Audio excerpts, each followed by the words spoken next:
Hello, everyone, and welcome back to another episode of On Location with Gabby and Harvey. As always, I'm Gabby, and Harvey is behind the camera today. You only got to see him one time in front of it. Oh, what's going on? Ooh, no, keep going. Okay, I'm gonna just do it again from the top, or do you want to pause it? Okay, cool. Same energy. Hello, everyone, and welcome back to another episode of On Location with Gabby and Harvey. As always, I am Gabby. Harvey is behind camera. You only got to see him one time, but hopefully he'll be in front of the camera for other episodes. But enough about that. Today, I'm excited to be here in the Mah Society, and I'm even more excited to be here with Suma from the Mah Society. Hi. Sue, how's it going? Good, thanks. Thank you for opening up your doors for us. I know that we're probably not within regular business hours, but I do appreciate you taking the time to have us in here because I've always wanted to have you folks on, but I feel like there was like a case of like ships missing each Mhm. other in the night, and that's completely on me.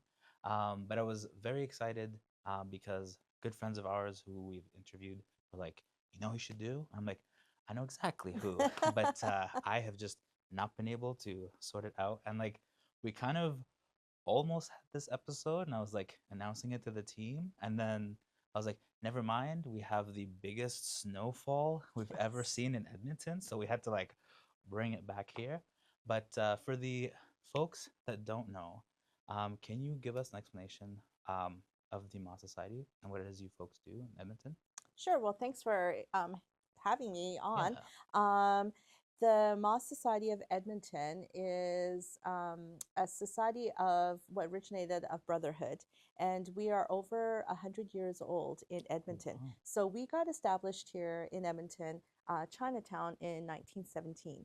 And the reason the societies were established at those times were um, in China, and especially the overseas Chinese that had come to North America at the time, were from specific places in southern China, and in particular the Tuishan area, which we are from the Baksa area. So people usually live in hamlets or villages with the same surname. And Ah. so in the Baksa area, there's actually about 30 hamlets or villages with everyone with the surname Ma. And Ah. so we will probably be, we are related 16th or 17th or 1,000th cousins over, but but that's what tendency in China in those days is that you live with your clan. Okay. And so when the Chinese came and immigrated to Canada and specifically to Edmonton, you usually come at that time is, oh, someone who's a cousin or an uncle from your hamlet or your village, or the next one, they know that they came to Edmonton, and so they would come, and so that's when they would come here because then they know that there is support. And Ah. so during that time too, when there was so much discrimination, the Exclusion Act, and the hardships that the Chinese faced in terms of employment, especially after the railway was built. Mm-hmm. Um, when they had for employment, like I said, no monies, no family, because a lot of these are young men who came, and the societies were born out of that. And so they became a brotherhood family where they created an environment where they can celebrate who they are, their culture, and also support each other in terms of money, lending, even and writing letters. The ones who knew English Mm-hmm. would help people write letters, help with immigration. And one of the most important things that I learned when I was doing research on societies is that they helped in those days too, is to send bones of the dead back to China Oh my after seven gosh. years, and that was very important because that was a Chinese culture, right? So, so that the families could get back their loved ones. But so, and at that time too, it was mailed through Canada Post. Oh That's what I wow. also found out too. So it's so that's how the society's formed, and along the way, it's grown to be more of a social event, but also again, it's a brotherhood and Mm-hmm. family. Okay, folks, sorry for the interruption there. A bit of the good old technical issues, but we're back. Before we left off, Auntie Sue had given us just a very detailed and amazing history. I actually like myself didn't know like how rich of a history it was. So you were telling me that it was formed out of kind of like a brotherhood because kinship and because you had hamlets. It's very interesting that like I want to say it's not dissimilar to kind of like I'm Lebanese. We have like houses. So Hmm. when you talk to someone, you're like, whose house are you from? And then Oh, your last name would define it. And they would go on to be like, oh, like your dad owns the school and your grandpa runs here and everything. And I thought that that was only for folks like in the Arab world. hmm. However, when we came here, because Harv and I know one of our favorite Mahs, Arthur Mah, um, he, And we're not related. yeah, no. So here's the funny part: is he came in with us. We were all doing an event together, and I believe one of the folks here was like, "Oh my gosh, you're a Ma? What's your last name?" And I was like, "There is no way that this." And then Arthur was like, "Oh, this is my name," and he's like, "Oh, your dad and fam's from Camrose. Your grandpa had this," Hmm. and began to list off a bunch of stuff. And I was like, "Oh my gosh, this also happens as well Thank for you. you too." Like, Yeah. and we were kind of laughing, but I was always like, "How does one know all this off of like simple names?" Hmm. And he drew out like his whole history of like his dad, his uncle, his grandpa, how they moved from Camrose, everything. And I Yeah. was like, huh? Is this like something that because as I was growing up, I'm like, I at no point was ever taught various houses and where they Hmm. come Hmm. from. So to me, as my generation, I'm like, that last name could mean anything. Yeah. Yeah. Was that something that like kind of is a societal thing to have like known and learned where everyone kind of went and kind of kept track of that? Or like how does one kind of have that like in-depth In-depth knowledge? knowledge. Yeah. I don't think it is as it is now in my generation, but Hmm. definitely in my parents' and grandparents' generation when they first came to Edmonton area. Okay. And I remember even when I went out for dinner with my parents, and if it was whether it was a Chinese waiter or waitress or people they've met along the way, they always say, "Oh, where are you from?" And then some of them will say, "Oh, I'm from Hoi Ping or Baksa area, Twaishan area," and they're like, "Oh, well, in which village or which hamlet?" And then they'll be like, "Oh, if they know, they'll say, well, I'm from we're from Ongyin Li," and if they're like, "Oh, we're from this place," and they're like, "Oh, well, then you must be related to so and so and so and so," and they're like, "Yes, yes, yes." So that's how people started, and then you realize that everyone's lives are interconnected in some way, especially here. And with our surname Ma in Edmonton, at one point, I think now it could be more, but we had over 10,000 Ma's here. Oh my And gosh. so we're actually known because in the in the past, there's quite a few Mah societies across Mhm. Canada and also in the US. And because we were known to have the most Mahs, we were actually, and Ma in Chinese means horse. And Oh, so we are known actually even from New York, the Sacramento ones, the San Francisco ones, we are known as the corral or the stable in Edmonton because we oh, have so many ooh. Okay, people okay. with the surname Ma. Oh, so Hmm. then I have to ask, and I'm sure someone must have come up with it. Have you folks attempted to do like a giant like get together, everyone kind of cross Oh and like yes, oh meet? Oh yes, yeah, yeah, oh okay. yeah. There is an International Moss Society convention. There is a North American Moss Society convention, and there is a Canadian National Moss convention. Unfortunately, eventually it was very popular with the older people. My parents actually went to Thailand for one, Oh wow. but now the societies as a whole, they're starting to shrink, and because it's our elders that um, have passed away. And so I think, not just the Ma's, but a lot of Chinese societies and associations are seeing a decrease or closing of these because no one's coming back in.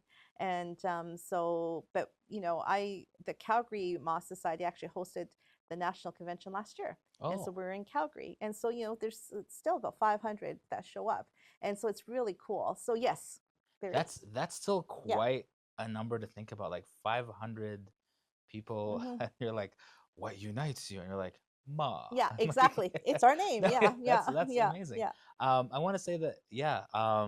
The interesting part is I was kind of sharing how, like, Harv behind camera, myself, Arthur, Megan, who's also kind of off camera, had come here because you folks kind of host um, many events. One event I want to highlight, because obviously we're surrounded by them, Hmm. is Mahjong nights. Hmm. So can you tell me a bit about, like, kind of like how that started? And it's gotten, like, I want to say, super popular, even Hmm. in the small span of, like, when I got introduced to it, like, late last year. Hmm. And then sometimes, like, I will come out here and it's like, wait for a table because It's so it's crowded. so crowded. Yeah, yeah. So how did that kind of, like, come to be? So, like I said, the societies has like our society, and I'll just talk about ours specifically because I just know about that. Our elders are unfortunately slowly passing away. The society as a whole, the original idea of what the society, how it was formed, is no longer, it doesn't exist anymore in terms of helping new immigrants come here.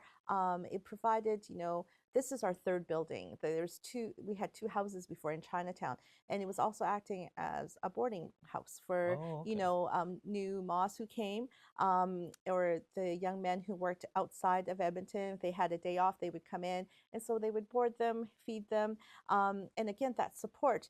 Um, what the immigrants like my grandfather, when they came, they succeeded. They helped us integrate into the Western society. We no longer have to live in Chinatown, the businesses. And so we've all sort of, dispersed into the urban area. Hmm. And so we have a new group of young people that when I say young, um, people like me who are in our late 50s. Oh, I was And about to interject and say, oh, late I 25s. should Yeah, say that's right. 30, Yeah, yeah. but our late 50s and 60s, and we're actually considered the young group. And so, and during COVID, everything was shut down, Hmm. and we wanted to revitalize the society and bring young people in. And so, part of it was renovating at the building here upstairs and provide the history of the Mah Society, but also we need to start thinking of bringing new blood in, and not just like and we're thinking younger people, but how can we get younger people in? Hmm. And so I interviewed some of the young Moz, and so some of them said, well, you need a draw to come in. It's again, the idea of the society is no longer, originally no longer exists as, Mm. in a way. I mean, we're still a clan, we're still family, but besides just our common name, now we need to bring something in. And in the olden days, my parents age, they would come and play mahjong all day with all groups like of Moz. Like if you go to the Taishan Society, there's seniors there who play once a Oh. week. Um, but now, like all again, the seniors have slowly gone away, and so we thought as a board, one way of getting young people and in the community involved is to have mahjong nights, and that's how it Oh. started last year in April. It was one way to bring people into the community and also realize, like, part of South Chinatown, we're here. We exist, and it's safe to come when you have the lights on, you have people. That just shows that there's still activity here, and so that's how it started. And because of just word of mouth, Mhm. we started getting, like you said, we have now um, like 8 tables that are all running, and we're full to capacity. And to the point, we're going to have a trial mahjong tournament next month. So it's awesome, and it's like people who have never played before, and they come in here, and I think what's amazing about it is that we have people of all ages, where they're young, middle aged, and seniors. And it's the seniors who are teaching the young ones. And I think it just gives, I think, everybody a new sort of breath of life, No, into this society, into this building. no, Yeah. that's beautiful. Yeah. I was gonna say, are the seniors the ones you have to kind of look out for? Are they the sharks of the Oh, well, so-called game? Yeah.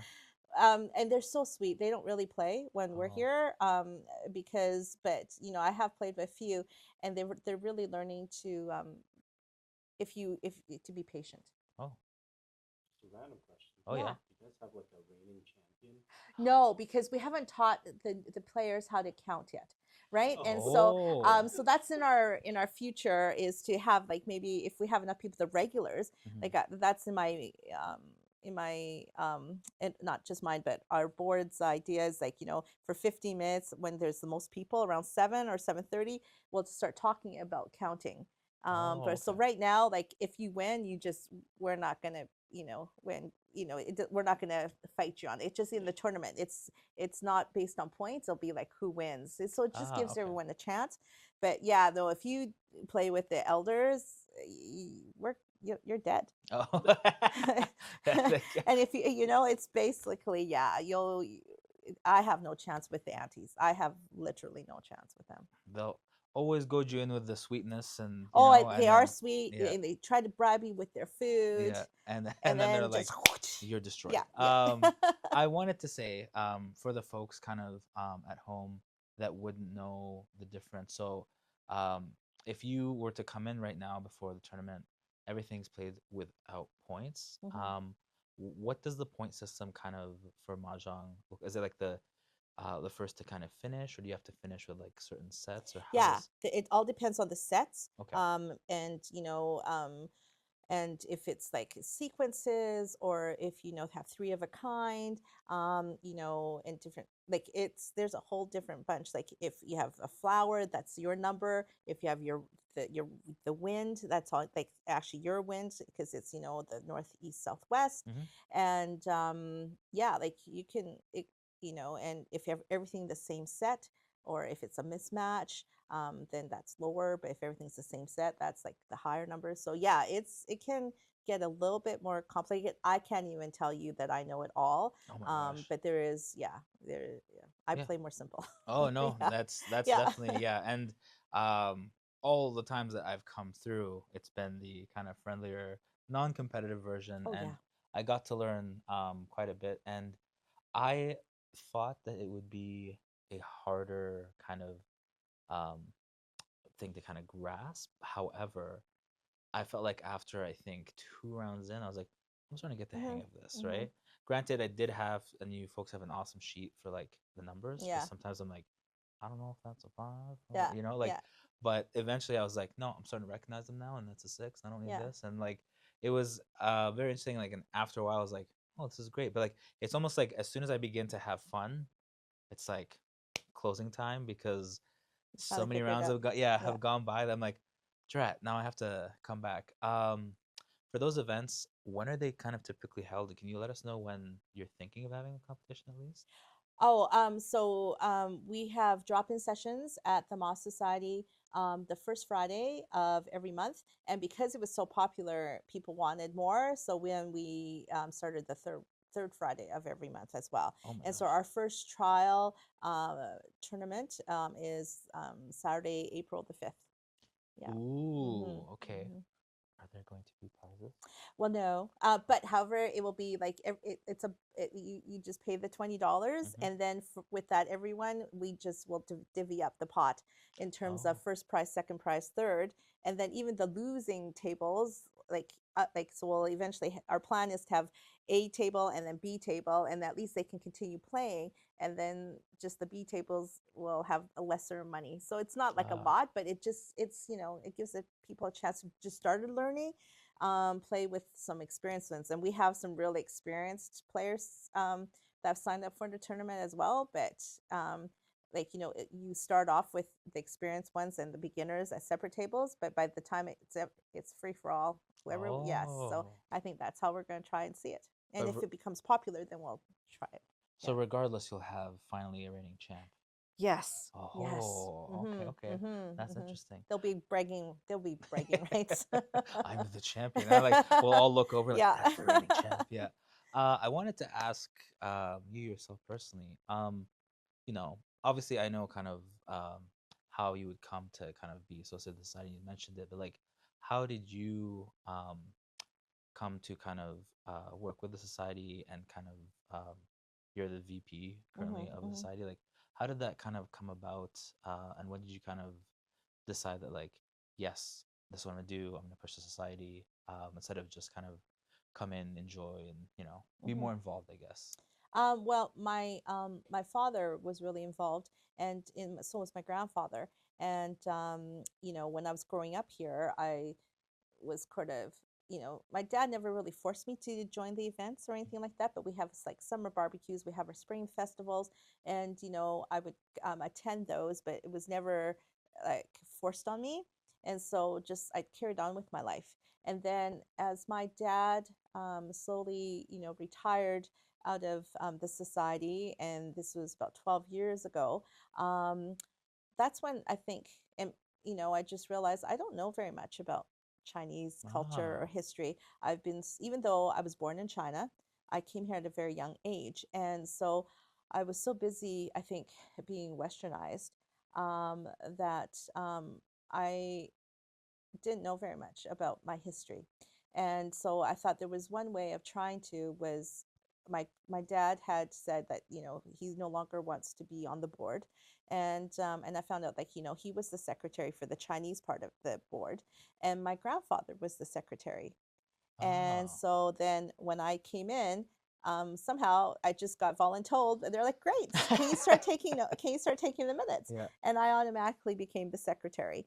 And then it was through years of that, and then eventually, through COVID and stuff, um, I I started getting more passionate about the society, and it was Hmm. because the Mah Society we went on a heritage tour back in 2018 and 2019, where we took a bunch of Mahs back into the Baksa area, and Hmm. so we went to visit our villages, and and and got to visit the houses that you know I got to visit the house that my grandfather built with the money that he made here. He never actually lived there because in those days, all the immigrants who came, they sent money, right? Oh my And so gosh. then they build the houses. And I mean, he did see, I think maybe once, like, or twice, but in those days, they went back, got married um, to a match made person, most likely, and, fathered children that they never really met. But it was in that era, I mean, at that time, also, and this comes down with the exhibit downstairs as well, and also the renovation of this is there was a new museum that was opened at the port of where a lot of the Chinese, like my grandfather, left the Toisan area to go to Hong Kong to immigrate to Canada. Mm. And it really struck a chord with me that I realized um, I don't know very much about um, the history. And holy cow, the history of the Chinese here in Canada is unreal. And that's what started my more of a seed, I guess, of trying to get the word out. And so yeah, so and the Moss Society as a whole, um, of Edmonton, we're the only ones actually in all the society, of the Moss societies in North America that changed their bylaw to allow women into onto the board. And so Oh, I am like, yeah, so and it started with Winnie Ma, who was the first. And so yeah, and that's how it's evolved.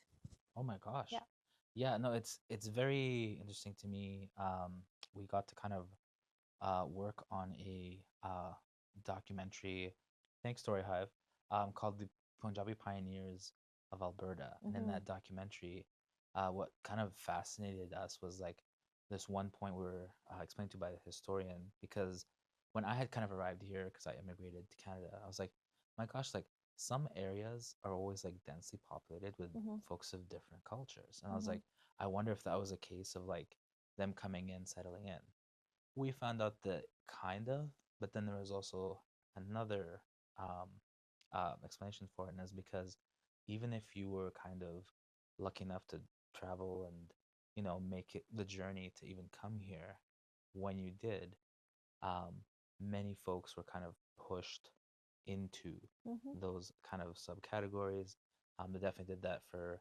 It's why like Mill Woods is so like South Asian Mm-hmm. populated. And like I was like, oh, so now this is like I had thought it was a kind of thing of like, like, oh, I'll move with my family, like the nicer naivete end of me. It was like, oh, Mhm. like of course you'd be close to your family, so it Mhm. makes sense when you immigrate. And then it's like, no. And the historian described it as like they wanted them here to work, but it was a case of like not in my Yeah. backyard, and separated them. So the history, as we learned, even while Yes. we were learning like the history of like Punjab, um, the Chinese always come up, and various other cultures always come up because that divide was almost created on purpose because they wanted even areas to be like, you know, I want to say the term white, but probably not the correct one. But like, they did not want folks of other cultures Yes.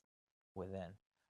Have you found that like kind of going through the history, because I know like of course, I believe it was various documents were released. Was it a year, 2 years ago, to mark the 100 Yeah. Yeah. years? 2023. Yeah. Mhm. So did you find, like, of course revelations are always wonderful, but were there further revelations of like, oh my gosh, folks were terrible to people when they kind of came in and like, Absolutely. And okay. that's what I want, the journey of the horse, downstairs the exhibit is to educate not just like to the community, but also to the new Chinese or even Chinese like me who didn't know about the history, because it was not talked about. Mm-hmm. It was embarrassing. It was shameful for the elders, and they'd also traumatic. They went through. I'm sure they all went through some type of PTSD, so that they didn't want to bring it to us and make us worry. All they wanted was for their offspring to be successful and more successful than they were and be more educated.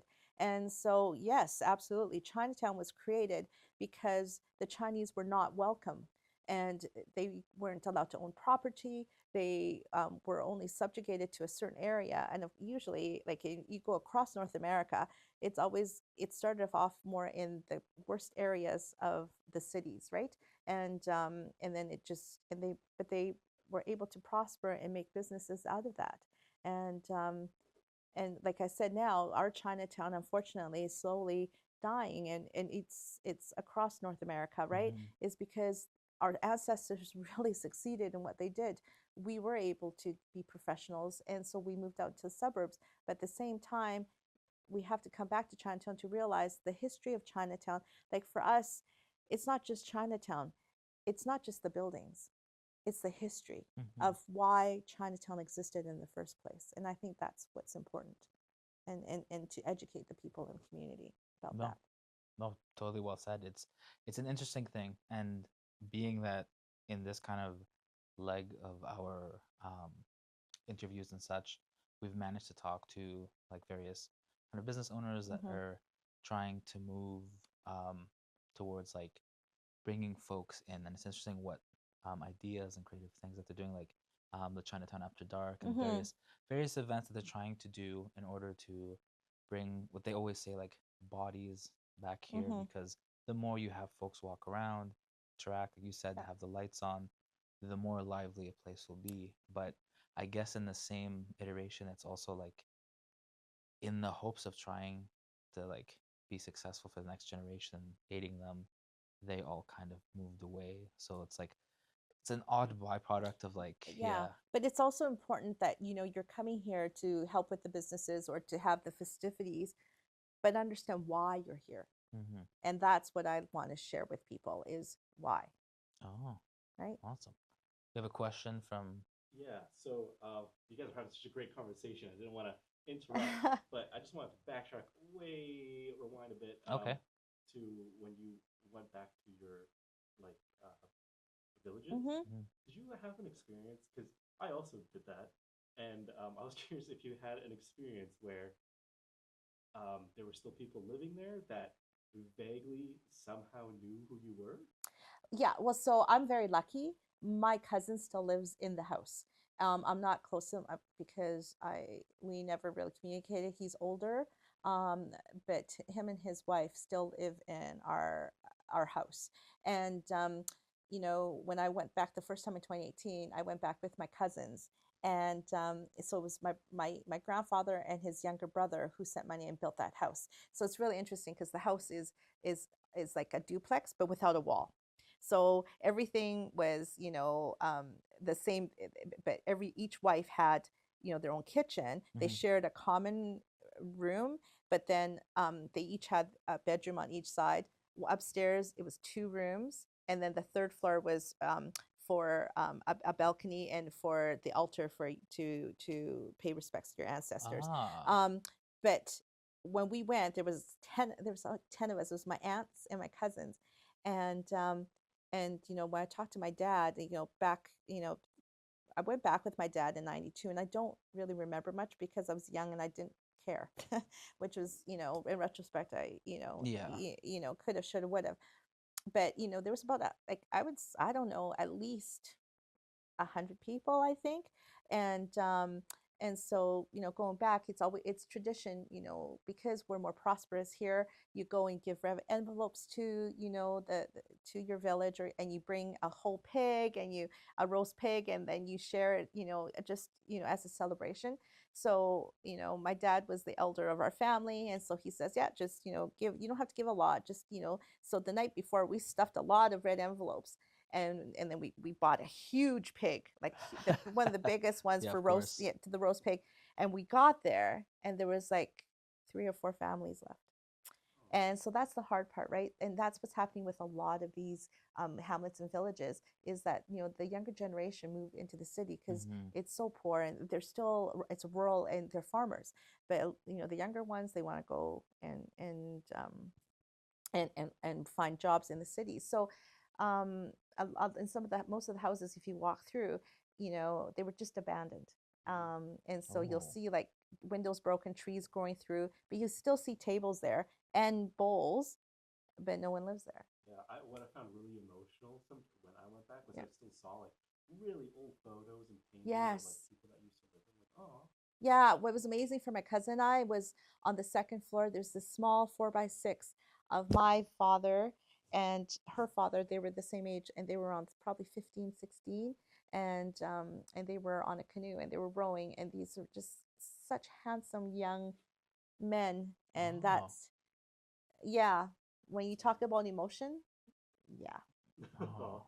yeah, right? Like, and they have it there, right? And they have portraits of my great grandfather and great grandmother who, it's amazing. And they've kept a shrine like that of people, even though, yeah. I normally would ask this question, but I feel like I already know the answer because you Mm. said it. But I know that to me, I can empathize because I shared the same thing. Because many a times I had elders and family and everything like, hey, like your grandpa grew up here and Hmm. did this, and anytime they gave me like history or offered the chance to like come learn, I was almost in the same boat of like, yeah, whatever. Like Yeah. when you're young, you're almost like, I'll Hmm. get to it when I get to it. And Yeah. then now, as I'm getting older, I'm like, I actually kind of regret not learning more because unfortunately, like the folks that would have had the best knowledge Have passed have on. passed away. Yeah. All right. So I was going to ask you if you were able to give younger you any advice, what would that advice kind of be? But I feel like the answer is going to be, you know, go hang out with your elders, Yeah. learn from them, everything. But to any young folks who are kind of hesitant to kind of, seek out their history, because I feel like we all go through a journey where, like, at first we're like young, like, I don't care, Yep. it's all about me. And then eventually you're like, okay, hold on, where did I come from? Who am I? Yeah. Like some folks even look at 23andMe to figure out, like, Yeah. Yeah. geographically what Yeah. you like, and where things happen. But what would you kind of advise? Um, Talk to your mom, talk to your dad if they're still alive, and your aunts or uncles and cousins who know even a little bit, right? And encourage, like, not even your family. If you have friends that have elders, like, they have so much knowledge. Like, I am right now, because of this, of the Mah Society and the project I did downstairs and the heritage tour, that I went on twice. I am so privileged to have friends that are in their 80s, and that's and they're fun, they're funny. Like, I would never thought, when I was 20, to have someone that's a friend that maybe now they're in their 50s. Right mhm. now, I'm in that stage, and I so regret not talking to my parents about certain things, like, but this was about over 10 years ago, where I got my daughter, because I read somewhere, you need to start taking history down of people. And so I got my daughter to ask a list of questions to both my parents. And that was how actually I was able to do their eulogy, because it was through those questions that we found out about a little bit about their childhood and how they grew up in China and what Oh they my gosh. faced. Yeah. So that's what I encourage you is it will be too late at one point. And so it's one way of getting, if you have kids, to get your kids to talk to their grandparents. Like I go to, if you look at the senior homes, there's so much knowledge there that's just gonna slowly pass and we won't know it. And that's how history will repeat itself, because the bad history is because no one knows about the history that people went through, so that it doesn't have to be repeated. Oh my gosh. No, I can. Is that deep? Yeah. Deeper than any of the questions I've had so far. No, but no, that's wonderful to hear, and I completely empathize, because like I also feel the same way, where I'm like, I do regret not talking to those like great uncles and those grandparents, and like I would kind of echo the same thing, as that like if you do have the opportunity and they talk to you and kind of, or like come up to you and kind of chat, like sit there, and like it's interesting the few times that I like kind of accidentally did, or like almost, because sometimes you're taken, when, especially like if you're an immigrant or anything, like you don't get to choose to go out to events. Sometimes you're like, hey, you're going to this event. Yes, you get voluntold. Yeah, exactly. And so I would go there, and I, of course, I'm like, well, since I'm here, I may as well talk to some elders and everything, because I have no choice, and I don't drive, and I'm a kid, and I have to be here. And some of the stories that they would share, I was like, oh my gosh. And then like years later, I kind of recall them and everything. And so when someone would explain something, I'm like, oh, that's because when they were created here, that like, and it was just a beautiful thing. But like, it's that bittersweet thing of like, I remember it and I'm happy that I do. But at the same time, there's always that sting of like, I wish I spent more time, and I wish I kind of did that, and just learned about them. I wanted to ask you, was that a one of the primary motivators for you kind of creating the exhibit and everything? Yes. Ah, Yeah. okay. And Yeah. how was that process, and kind of how did it begin and kind of evolve? So the seed was planted when I was at the Heritage tour, but before or just around that time, the board, the Mah Society board, we were trying to figure out how to renovate the top floor. And if I showed you the pictures of the before, yeah, it was very It was, different. yeah. It was like it's just mishmash of stuff. Like people in those days too, a lot of people owned businesses, and so if they had like a few chairs from the restaurant or from a hotel or motel that they owned, they just put it here, right? And then it stayed there since 1940s and 50s and 60s. Oh my And gosh. we and so because we're nonprofit, it's just how much money do we have. And so it just started with a small group of we had a small core group on the board that we volunteered to be part of this renovation type of thing. And so we had celebrated our 100th anniversary back in 2017. And so we have a memorial book of the Mah Society of Edmonton. And so we had blown up some big posters that had a sort of a history, like a little bit of history of the Mahs here and some of their stories, I mean, of the board members. And so we thought, okay, we just need, with $2,000, that's what we were allocated. It's enough for for us to buy paint, and what we'll do is we'll just put like a little history across the walls here, and that's about how much money that's about that time. And then COVID hit, and then and so we never got to we met online, but then we're like, okay, we'll have to wait, because maybe next month they'll be over, Yeah, right? that's When right. that stuff, and then of course it carried on longer. And during that time, one of the board members had just said, hey, there's a grant, would anyone want to try apply for this grant, and or some grants? So I actually looked at it, and because that seed was growing in me of needing to tell the story of these amazing men who have come, and seeing that museum back in China, it just started, like that had just opened when we were there. Like I looked into a provincial grant, and that was, I applied for it, and that was how the idea of Journey of the Horse came about, and it became a passion project with the support of the board, with my partner Andrea, who lives in Vancouver. I met her on the second heritage tour, and we just and she saw what was at that time she was working with Catherine Clement in Vancouver for the Paper Trail project, and it just spurred our interest in history of the Chinese here and what our ancestors went through, and it just evolved into from this small little paint job. And with our grant, she was able to see what was in my head, and she was helped me create what is upstairs here and also downstairs. Oh my gosh. Yeah. No, that's amazing. I'm excited and kind of segue. Wanted to know if you would be open to kind of walking us through and showing us that, because now that you mentioned it and how amazing it is and how it's flourished and became kind of bigger than what it started, like I feel like it's a duty of mine to show the audience and walk them through it. So Absolutely. do you mind if we do that? Absolutely. I can talk about it all day. Perfect. Excellent, folks. We're going to take a couple of seconds to adjust here, but we'll be right back.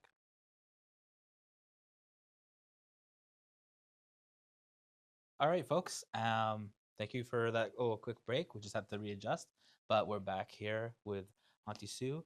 Aunty Sue, can you tell us a bit about what we're about to kind of walk through and kind of witness here? Sure.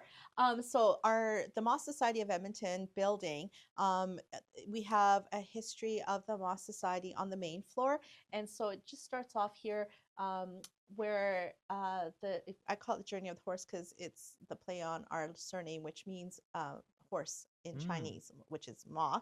And here I just wanted to show the origin of our surname, where we came from, and with the Mahs, and it comes from a general from thousands of years ago who was a great military man who helped in the old days. Oh. Yes. In the old days, China was divided into quite a few kingdoms, and so he helped a king win over some territory.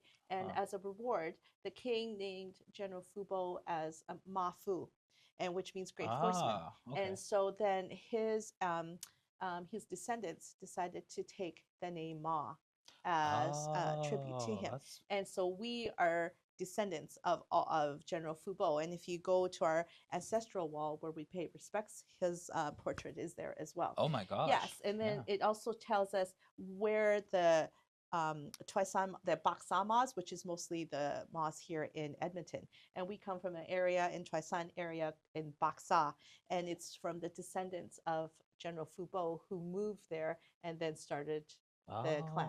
Okay. And so here we blew up a big map, oh my gosh, a Google map of Baksa, which is sort of a town, and then Toisan City, and just shows you of how close, further, how close it is to the city.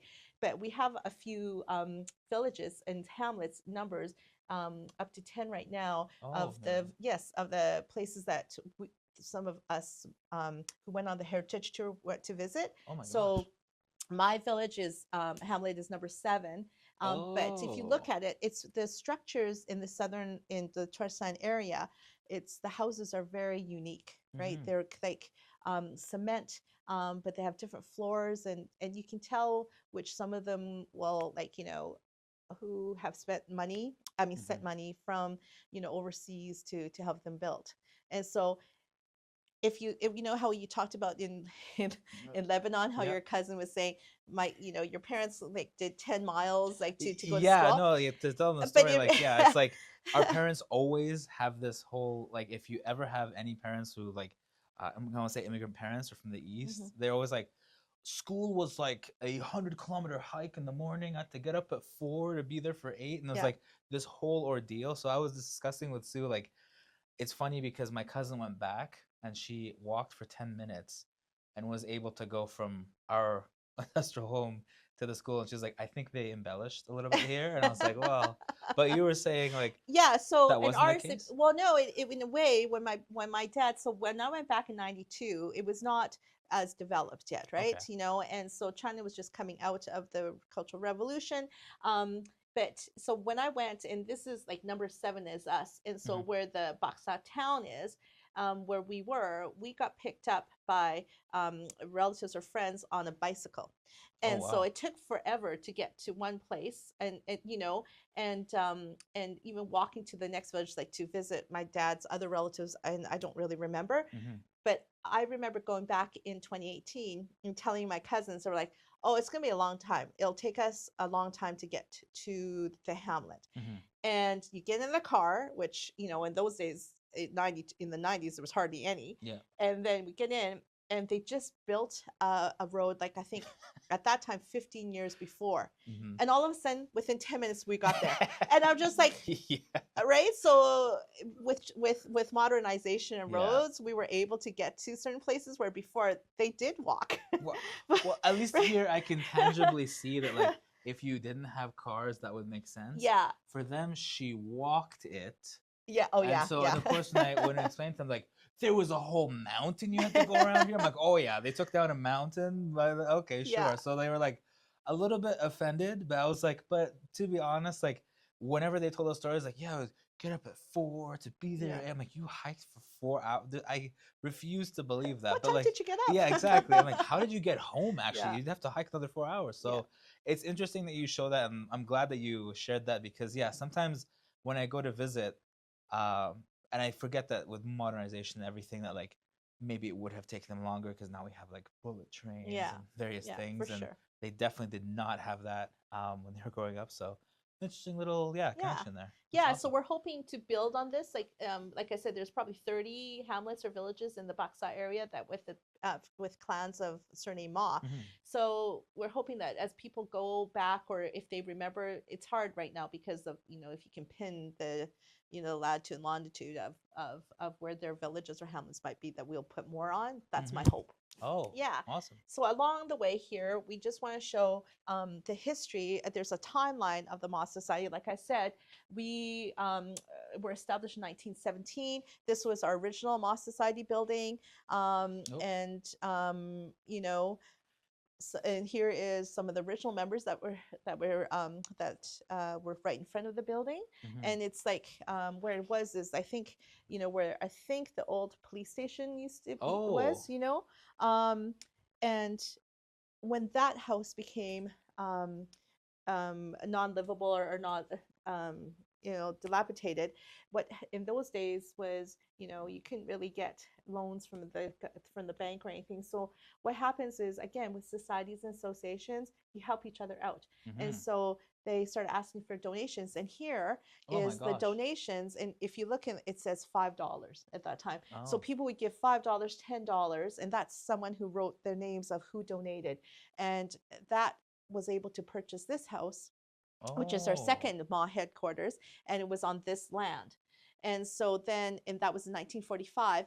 And then in 1982, what happens was this house was pretty much condemned. And so the board decided to build this building. In order to do that, again, they took out a mortgage, but they also had a donor wall. This is our donor wall for people who donated Oh. to the construction of the present building. At the time, too, in order to pay for the mortgage and the construction of this building, at the same time, the Chinese Credit Union, or is it the Chinese Credit Union, was losing their space, and I think it's where the law courts are. Oh, And so they actually moved here on the main floor. If you look at the tiles, this was the credit union. Yes, I should Oh. say the Chinatown Credit Union. It was here, not the Chinese Credit Union. And so then they rented the main floor for 15 years. And that helped pay for the mortgage of this building. Oh And my the Ma gosh. Society occupied the basement. And Ah. then we rented the second floor, and it was different associations. At one time, it was rented for 2 years to a Buddhist, to monks Oh. that lived there for 2 years. Yeah. So and so in 1982, this building was officially built. This is just a timeline of our Ma Society of Edmonton. We had some significant Ma's. Henry Wahian Ma was the first president of the Chinese Benevolence Association, but he was also the president of the Ma Society. But if you look down on our timeline here, there's a lot of question marks of who really Oh. was, because there was not a lot of of documentation during my research. Okay. And also we realized during this time too, from 1923, if you look at to 1947, because there was not any Chinese that were even allowed to be here because of the Exclusion Act. And we didn't want to really touch on that. We'll do that downstairs. But this is something that we wanted to showcase as well. And, back in World War II, the Chinese weren't allowed to fight for Canada, even though we were here. So some of our, the Mahs, significant Mahs, they went to China to fight. Oh my gosh. Yes, for the Allies. Mm-hmm. And so we just wanted to create a timeline of some of the significant history of the different floors, some significant Mahs that helped here as well. And, along the way, there were teams that we had hockey teams with the Mah Society, the Dragon Boat Race. Winnie, who was our first female director, Fong Ping Ma was like the oldest Albertan for a while, and when she was 110 10 years old, yes, oh my gosh. right. So then we also started a high school scholarship, and which is the wall over there. It started with donors that because they believe that education is so important. Mm-hmm. And so just every year at our spring festival, we give a few scholarships. It's not a lot, but it's just an incentive for grade 10, 11, and 12 students. Amazing. Who achieve good grades. And if you're a Ma or you have a maiden name that's a Ma, that's all that is required. Okay. Yeah. So it would be if you have that name or if you achieve excellence. Well, you achieve excellence, but and you submit, but you have to be a Ma. Okay. Right. That's what it started with, but it could be your mom who's a Ma or your dad, whichever one. Gotcha. Yeah. Understood. And so over here we have a picture of the National Mah Society in Pender Street in Vancouver, Chinatown. They got recognized in 1921. So when they got recognized, that's the original certificate they sent to us to say that they recognize that Edmonton is a chapter of the Mah Society of Canada. And so when you talk about conventions, this was the first Mah Society convention of Canada in 1963. Oh my gosh. Yeah. And then this is the picture of the opening of this building in 1982. So then I kind of have to ask this only because with having the same surname, does it make the convention more difficult? Because I'm sure people would have like the same first names. And how would you know, like, because I would imagine like having like, if I had the McIvers thing, I know there's 5 other Gabbies. So I'm like, is it like, you get first dibs? Because with me, they're like, you are G3. And I'm like, hey, great. That I don't know, to tell you the truth. And maybe some of the elders may know that. Yeah. But yeah, like I know with even the, like even within the family, like in Chinese, like my dad's name was Ma Ting Fong, but his brother's name was Ma Ging Fong. So like they would have their middle name the same as well. It's just their first one is just the difference. Oh my gosh, yeah. So that was interesting to figure out, right? And so like my grandfather was Ma Chi Dick and his brother was Ma Sek Dick. So it's just okay. So that's how you would sort of know the difference. So anyhow, along here we have our ancestral wall where we pay respects when we have our big events and stuff. We always make sure that we pay respects to our ancestors who have passed. And in Chinese tradition, if you look too, we also have offerings below the table, and it shows that whether it's not heaven or hell, it's not what they believe, but they believe that we need to respect the ancestors who are above and also below us. Side note, Gabby is familiar with a lot of this from my lion dance days, because this was where we had to figure out, where the kind of altar shrine was in order to split either mandarins or divvy up lettuce. So I got to, oh no, we lost Harvey there. It's all the mahjong chairs. That's right. Excellent. And all here, we still want to, even though we preserve the history, the main part of the society is also for social events, right? And for social gatherings. And in the older days, it was a drop-in center for people and for seniors, and we still want to do that. So over here, it's still a drop-in. Like, this is where we have like some cooking classes. This is where we have the food. But I also want to honor because the Mah Society is not just a brotherhood, it's family. And that's where I wanted to showcase is that there are we have different activities, and it's families, and it's young people, old people. It doesn't matter, because Okay. that's who we accept. That's amazing. Yeah. So we have a segment that we do on the show. Megan has undergone it. Brendan has undergone it. But we kind of ask folks, without limitations, without the worry of money, bureaucracy, be what it may, where and what would you hope for, the society to be in 5 years?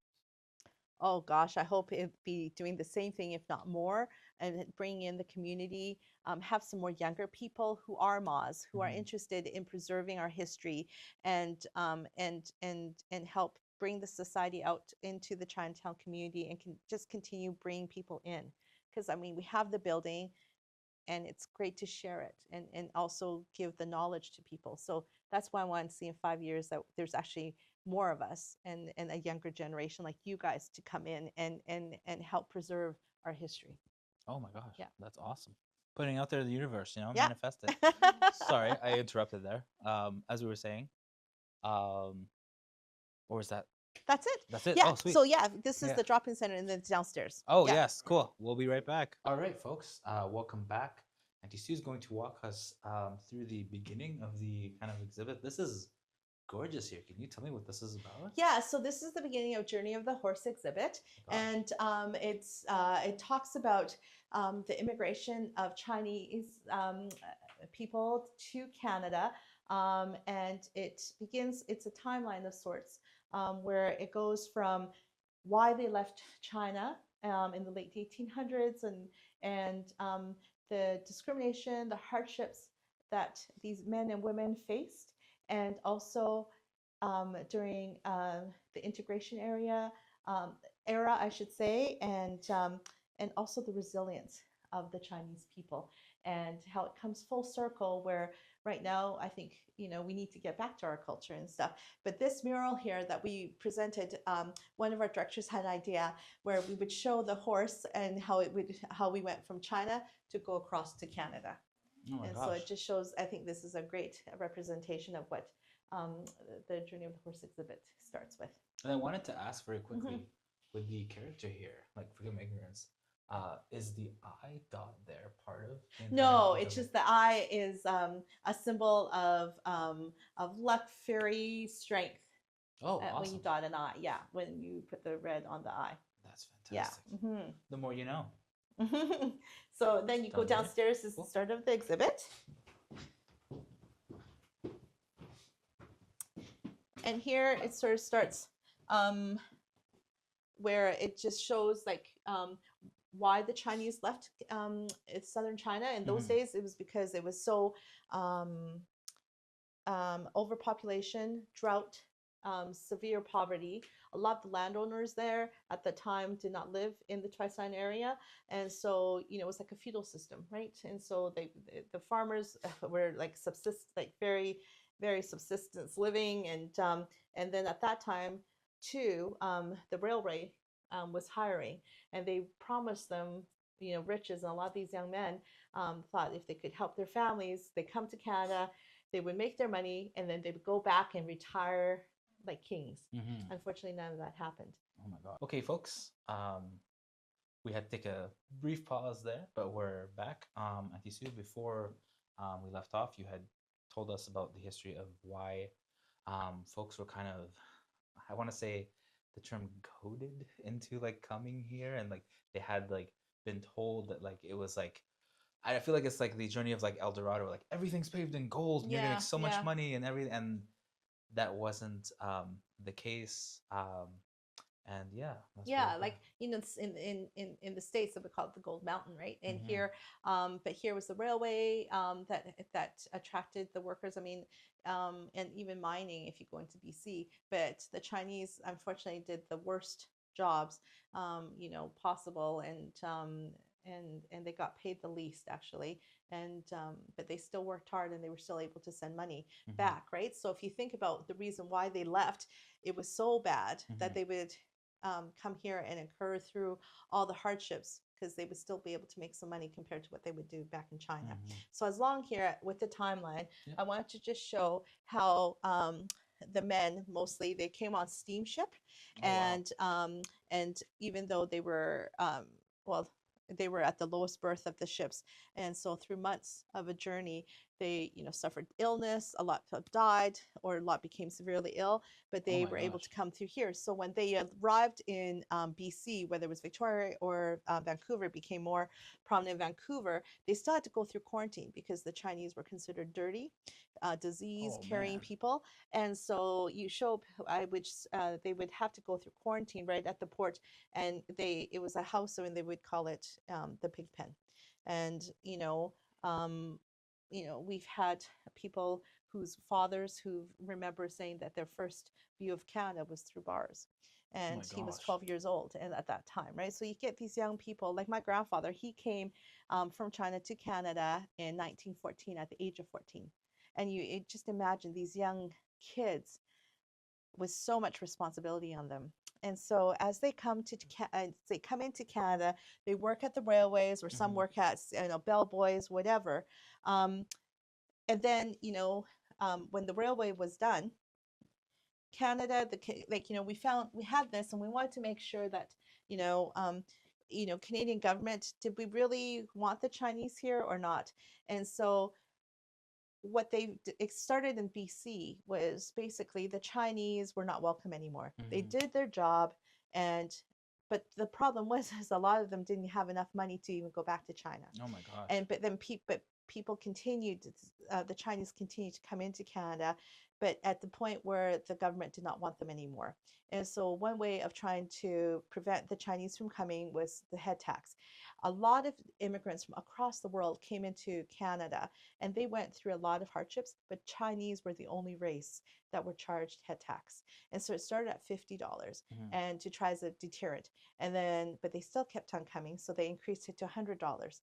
And then they still kept on coming, and so then a year later, they increased it to $500. And when the time my grandfather came, they not only had to pay $500 of head tax, they also had to prove that they had $200 in their pocket. And in those days, $500 was more than 2 years, if not more, Oh my of a gosh. salary, right? So if you think about these people trying to borrow money to come to Canada to face all this, and so because the $500 head tax did not work, Mhm. Oh, oops. um, the Canadian government decided we're going to have the Exclusion Act, what's called the Chinese Immigration Act, which the Chinese called the Exclusion Act. So for a period of 25 years, from 1923 to 1947, no Chinese were allowed to come into Canada. And in the US, they started in 1882. But and so it was recorded that less than 50 Chinese people came in those 25 years. And during that time too, the Chinese had to carry with them their CI certificates. That's the certificates that the government created. So for the Chinese specifically, to show that they paid for their head tax. So it's like one of the first forms of identification and so they could be stopped anytime by anybody or the police and say, did you pay, or are you here legally? And so then it was the CI4s. It showed that they paid their tax, their thing here. And then eventually they realized that, when they pay for their CI4s, it just describes, oh, just like you, Gabby, you have a beard, you have a mole on your left cheek. Well, that could be a lot of people, right? So then they said you have to have a CI5, which means that's when the pictures Had to be had to be in incorporated. there, and that Okay. was actually probably the first form of ID in Canada for anybody, and the Chinese had to carry that. And the only people who didn't have to pay head tax were diplomats or merchants or scholars, and there was very few of those. And along the way, as I found out too, is that because the Chinese were so discriminated against, it doesn't matter that they were born here in Canada. They did not have Canadian citizenship because they were Chinese. And so when you were born, they still had to carry another form of ID to say that they were not Canadian citizens by birthright. And so they created so many different forms. And then the CI9 was a travel document. And that was one thing was amazing is it shows like how people like my grandfather left Canada to go to China. and get married, father kids, and then come back here, right? But they were only there for less than a year. So like someone like my dad, he never really met his dad until he was 50, until we immigrated here. Oh my And so gosh. you can imagine like the loneliness that these men had, with the Exclusion Act too. There were so many of these men who were not able to get married, who didn't have kids. And I think in Chinese as well as other cultures, it's important to have your name, carry Carry on. forward, yeah. And a lot of these guys didn't. And so when the Exclusion Act happened, the loneliness of these bachelors, I can't even imagine. A lot of them, committed suicide. If you go into Vancouver, you can see some of, going to psychiatric wards. But that's how the rise of societies came up. It was a way to support these people. It was a way to support brotherhood and family and celebrate their culture. And so in our exhibit here, we wanted to portray that, after the railway, the Chinese were not allowed to become professionals. And so the only way that the Chinese here could make money was to open restaurants, a laundromat, um, um, a storefront, and here in Edmonton, our market garden, and where our convention center is, the rivers of Riverdale area, that was all like farmland. And so there's a few Chinese families who grew and sold the produce to the local markets and restaurants, and also was able to grow some of the Chinese vegetables that they were used to and sell to the Chinese. And so by operating these businesses, they were able to, hire their own, and also a way to make money. And that was in Chinatown, Oh my right? gosh. So, and a lot of them, they went and um, they opened stores, and so we just want to portray and immerse people into sort of an example of a storefront, a laundromat, and first of all, the immigration part too. One thing I have to say, when you're talking about um, the government opening up the vaults for paper for the history Mm-hmm. in 1920 in 2023, um, that was how my grandfather and my grand uncle, we were able to find out their history, because when they filled out the CI9 travel documents, they had to hand in their CI5 certificates to the government. And that's very important, because then that was their legal way of staying in Canada. And so when they came back, that's when they exchanged the papers. But the CI9s was history, because they had pictures of what they looked like at that time when they left for China. And so you can see the aging of my grandfather when he went Oh back my three gosh. times. And also it sort of shows exactly, oh, when my dad was born, that was his birthday. Because a lot of times people don't know, right? Mm-hmm. But it just totally perfect. It times itself with when my grandfather left Canada and returned. Oh my gosh. Yeah. So so we just wanted to show you, immerse you in some of the areas of what the Chinese people did. And again, because they weren't professionals, when they opened businesses in those days too, there was a law to say that they were not allowed to hire white women either. So it was just a very my gosh. hardship, yeah, of what they went through.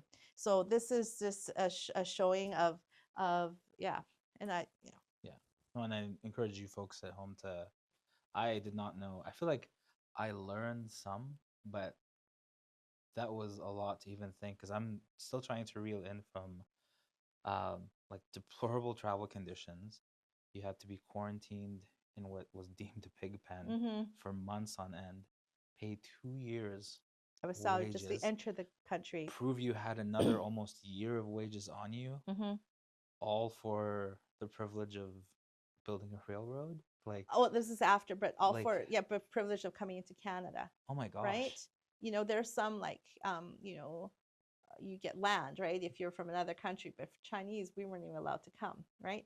So along the timeline, we just wanted to show you like that there were different Chinatowns in Alberta. It started off in Calgary, and it came to Edmonton, and then Lethbridge and Medicine Hat. And the reason why Calgary was first was because of the major discrimination in BC government. And so they wanted to escape that and also try and find jobs as well. So they came to Calgary, and Calgary was pretty bad as well in their discrimination. And so they came to Edmonton, even though Edmonton still had a lot of lawmakers who were against Chinese, they weren't as reactive. And so we had 4 Chinatowns in Alberta, but back in 1912, I have a picture here which shows them burning a Chinese business because they blamed the smallpox on them, on Chinese, right? So we wanted to show also the significant events of the Chinese, what we call the journey to inclusion. And so we wanted to show the significance of when the first Chinese arrived, when the railway was completed, but when the head tax was raised, when it was set, and when the Exclusion Act happened, and also the Repeal Act. And the Repeal Act in 1947 happened because it was due to a lot of peer pressure, public pressure to the Canadian government because of how much China helped in the war. And so they caved in and said, okay, now we'll allow Chinese to come into Canada again. And a lot of them was to let the wives and their children come and get reunited with the dads. But there was caveats. The kids had to be under 18. And so people like my father, who was 22 at that time, he couldn't come because he was too old. Oh my gosh. So only people who were younger than 18. So the only person that was under 18 was my uncle. He was 14 at the time. So at that time too, and before, there was things called paper sons and paper daughters. And so Chinese names with the immigration officers, you can't tell if they're female or male. And so there would be middlemen, and they would start selling these certificates, because when a person goes back, they can register and say, I have 5 kids. And maybe all 5 were there, or maybe 3 passed, and they can sell those papers to another person, and they assume that identity. And that was the part that was called the paper son or paper daughter. And people who came on that, if they were over 18 and they came under an assumed name, then they would pretend to be with the other family. But they were interrogated because the immigration officers started realizing that maybe some of them aren't. And let's say Harvey and you, Gabby, you guys pretended to be brothers, but you guys were totally separate families. You would have to make sure that you knew, like, on the right side of your house, that you had a triple pane window. If you had different answers, then you were not allowed to come. So that was how much, like, how many dogs did you have? Like, it was very, and you can see those in the vaults when they opened the vaults of the paper. You can see some of the interrogation that they did, and you can see the writing saying this person said the wrong answer compared to the other one, denied. So and so it wasn't until 1967 when the Canadian government said, okay, we'll forgive all this stuff. If you're a paper son or a paper daughter, we will forgive that. If you want to go back to your own real surname. But by then, so many people have established themselves, or they were still scared. And so when we opened our exhibit here, we had a couple of people who had come and said, I was a paper son, but please don't tell anybody. Oh my gosh. Right. So it's just when, or we've met families who said, oh no, my brother was, but he kept his name, because by then he's already established himself as a teacher, that everyone knows him as, let's say, Mr. Hong and not Mr. Ma. Right. So that was just one of the things that the Chinese had to, and again, we were the only ones, the only race who had to do that. And by the way, the Canadian government a few years later said, oh, okay, you can bring kids from China, but they still had to be under 25. So by then it was just endless stuff until 1967. I wanted to highlight something because it caught my eye, and I almost couldn't believe it as you're explaining it. Does that say in 2006? Yes. That was when Stephen Harper did the formal apology to the Chinese, and they said that they would pay back the head tax, the amount to the families. But again, a caveat: the person who paid for the head tax had to be alive to receive the payment. And by then, most people passed, like my grandfather. Everyone passed who paid the head tax. So it was it's still not a real legitimate, in my opinion, a real apology. Oh my gosh. Yeah. And this was, so this was, my partner Andrew found this. This was part of a BC school curriculum. How cast for citizens, really? Yeah. And here's my favorite area as you go through. It's called the personal journeys. I was privileged enough to interview some of the elders who are Mahs. And like I said, these are concentrated on Mahs, but at the end of the day, they represent so many of the overseas Chinese. And this is when people got reunited with their dads, after the Repeal Act, and even some of the hardships that they went through. So when they came here to Edmonton, a lot of them had to go to school to learn English at Macaulay School. But they were like 16, 17, 18, and they were put in with grade 3ers. And so a lot of them didn't go stay in school. They went to school maybe a year or two, and then they continued on with the businesses like their parents, what their dad did. But what they did was, it just shows like some of them, like we have like stories where they met their dad for the first time at 14 and they had to call them dad, but they've never seen them before, right? Oh, So it's wow. just and some of them, like Kimball Ma, like his history of being a paper son, it's amazing. And so if you have time to come, I highly recommend that you read some of these amazing personal stories of reunification, and even some of the hardships that they saw with what their parents went through, and explains it. And then as you come through with the timeline, we have integration. So when the new generation that came after reunification, they ran a whole bunch of businesses. And up till like even I think in the 90s, you still had like Chinese restaurants, storefronts on every corner of the neighborhood, and and they worked 7 days a week, 12 to 14 hours a day. But that gave them it gave us a chance. So they had offspring like us now, who were able to go to university, who were able to become professionals. And then we moved into the suburbs, right? And so that comes full circle, where it comes here with our culture section, is like someone like me who didn't realize that, maybe we celebrate Chinese New Year's, but the reasons why we do it, I don't know.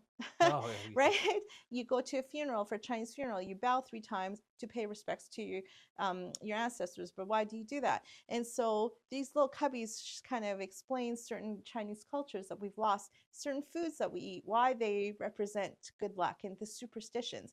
And so this is like an information corner that gives people an idea of what some of the cultures and superstitions and practices of why we do the things we do.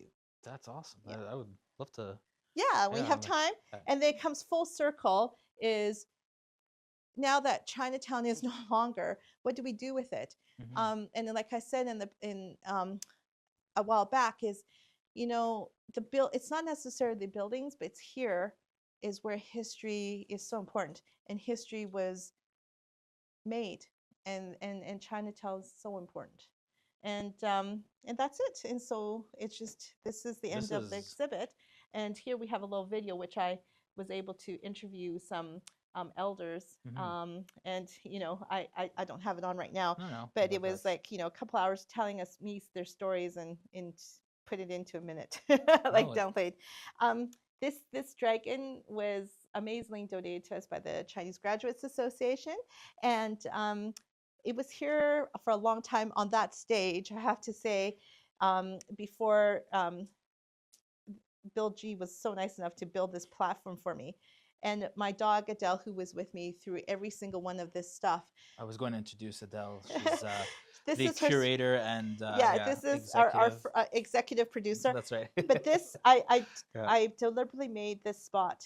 I made sure that this. Oh my gosh! So this was her spot on the like she found this area of the dragon, and so for basically a year, when I was coming here doing all this stuff, she was staying in that specific spot. So when they made this platform, I made sure to have that spot still flattened out, because this is Adele's spot, and that's just my thing that a lot of people don't know. But no, that's and so if you can see, she feels very comfortable, and that is her spot. Executive producer things, yes, right? So, but I did want to say, like, this is very impressive. I like, even with you giving us kind of a quick guided tour, and of course, folks, for you at home, like, this was kind of more sped up for the sake of streaming and broadcasting. But of course, here, more time can definitely be spent. I do want to definitely come back and do this where I'm not on a time crunch for streaming everything, to just take in the history. But like, I was still baffled from like the entrance, and things were still in my head. And then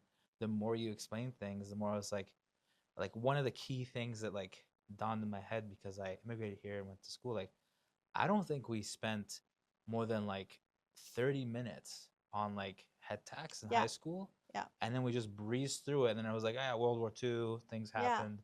And now we're here. And I'm like, what happened to that entire history? And the fact that, like, when I age myself here, I graduated a year after that apology, you would think that, that would be headline news and the No. curriculum would have it. And especially like reading on that kind of timeline very briefly, that 9,500 Chinese workers were needed to be brought in Mm-hmm. to build and everything. Like, so I'm like, why was I never taught any Yeah. of this? And like, like in a way, like I'm thankful that you have done all this because it's so amazing, wonderful. But I'm also kind of like, where is this in the curriculum? And Yeah. like, And that's why I think it's so important.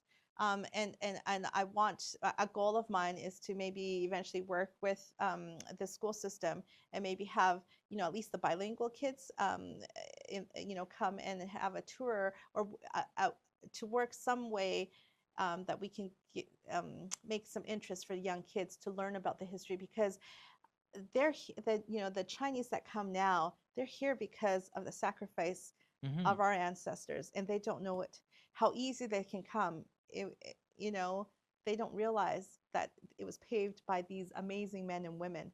And so this whole project is a homage to my grandfather Mm-hmm. and everyone like him.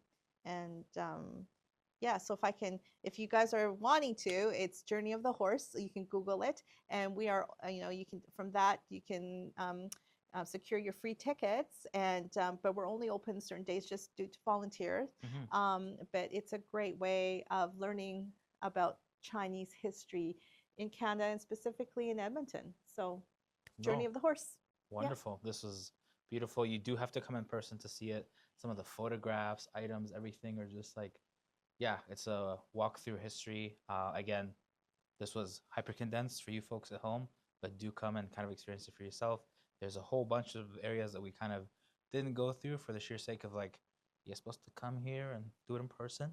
But Aunty Sue, you have been wonderful. You've taught us so much. Can you let us know kind of upcoming events that folks should know about? And then keep in mind that this might air, I would say, a few weeks from now, like 3 weeks or so. So what do you folks kind of have upcoming?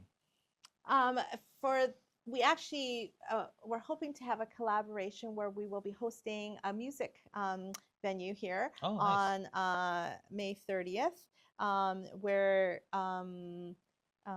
we will have a showcased well-known musician in Edmonton, and then have an open mic here. Nice. So down here, where people can come, listen to music, and also look at the Journey of the Horse exhibit. I have a cooking class coming up for pork dumplings at the end of March, which is already full. Okay. But we hope to have a few more. And if you look at our website, Journey of Horse, we're hoping to bring some speakers for panels, and yeah, so there's a lot of things coming.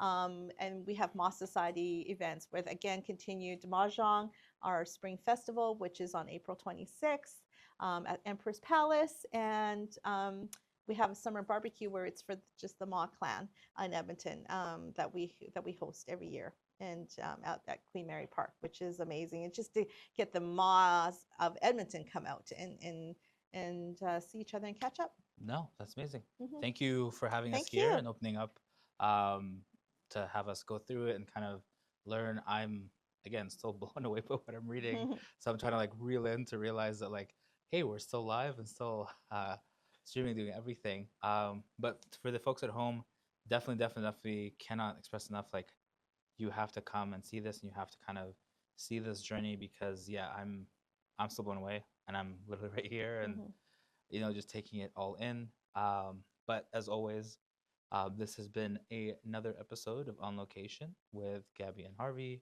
I am Gabby. Harvey's behind the camera. We'll catch you next time. Bye.